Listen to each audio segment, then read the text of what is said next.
ओम नमो भगवते वासुदेवाय। श्रद्धालु भक्तों, श्रीमद् भागवत महापुराण के दशम स्कंद के पूर्वार्ध के तीसरे अध्याय के अंतर्गत भगवान श्री कृष्ण का प्राकट्य, इसका प्रस्तुतिकरण करूंगा।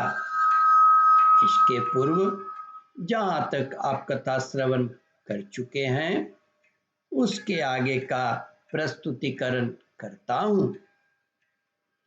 श्री सुखदेव जी कहते हैं, परीक्षित, जन्म मृत्यु के चक्र से छुड़ाने वाले जनार्दन के अवतार का समय था, निश्चित था। अवतार का समय था निश्चित। चारों ओर अंधकार का साम्राज्य था। उसी समय सबके हृदय में विराजमान भगवान विष्णु देव रूपिणी देवकी के गर्भ से प्रकट हुए। जैसे पूर्व दिशा में 16 कलाओं से पूर्ण चंद्रमा का उदय हो गया हो। वसुदेव जी ने कहा, वसुदेव जी ने देखा उनके सामने एक अद्भुत बालक है।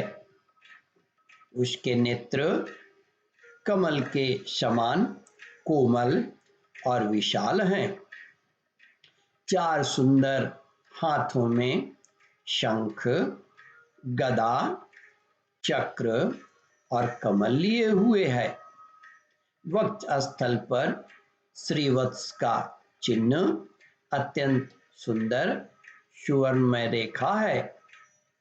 गले में कौस्तुभ मणि झिलमिला रही है। वर्षाकालीन मेघ के समान परम सुंदर श्यामल शरीर पर मनोहर पीतांबर फहरा रहा है। बहुमूल्य वैदुर्य मणि के किरीट और कुंडल की कांति से सुंदर सुंदर घुंघराले बाल सूर्य की किरणों के समान चमक रहे हैं। कमर में चमचमाती करधनी की लड़ियां लटक रही हैं। बाहों में बाजूबंद और कलाइयों में कंकन शोभायमान हो रहे हैं। इन सब आभूषणों से विभूषित बालक के अंग अंग से अनोखी छटा छिटक रही थी। जब वसुदेव जी ने देखा कि मेरे पुत्र के रूप में स्वयं भगवान ही आए हैं, तब पहले तो उन्हें असीम आश्चर्य हुआ। फिर आनंद से उनकी आंखें खिल उठी। उनका रोम रोम परमानंद में मग्न हो गया। श्री कृष्ण का जन्मोत्सव मनाने की उतावली में उन्होंने उसी समय ब्राह्मणों के लिए 10,000 गायों का संकल्प कर लिया। परीक्षित, भगवान श्री कृष्ण अपनी अंग कांति से सूतिका गृह को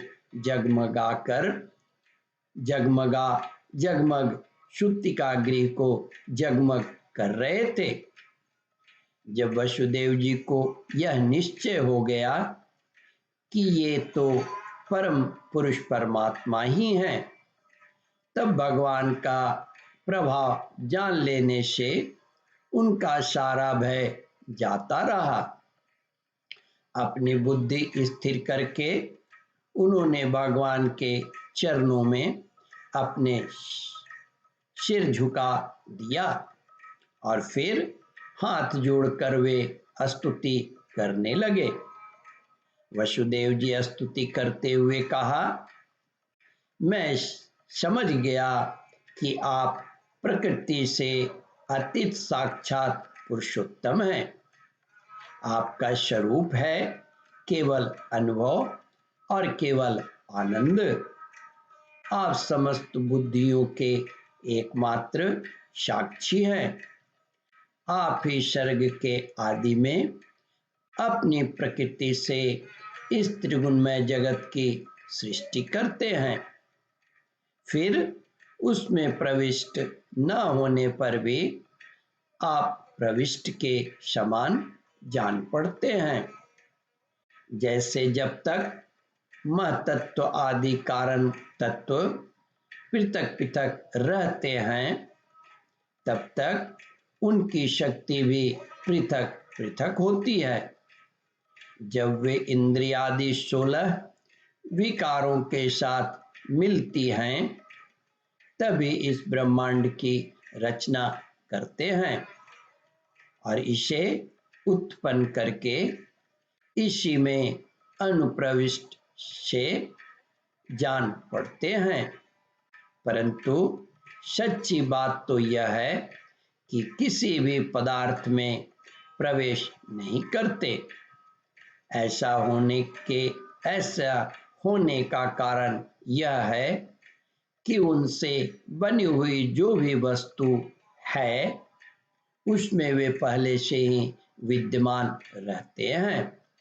ओम परमात्मने नमः। श्रद्धालु भक्तों, इस कथा को ध्यान पूर्वक श्रवण मनन और इसका चिंतन करें। इस कथामृत का रसास्वादन अपने बंधु बांधवों को भी करावे। इस वीडियो को शेयर और सब्सक्राइब करें। ओम परमात्मने नमः।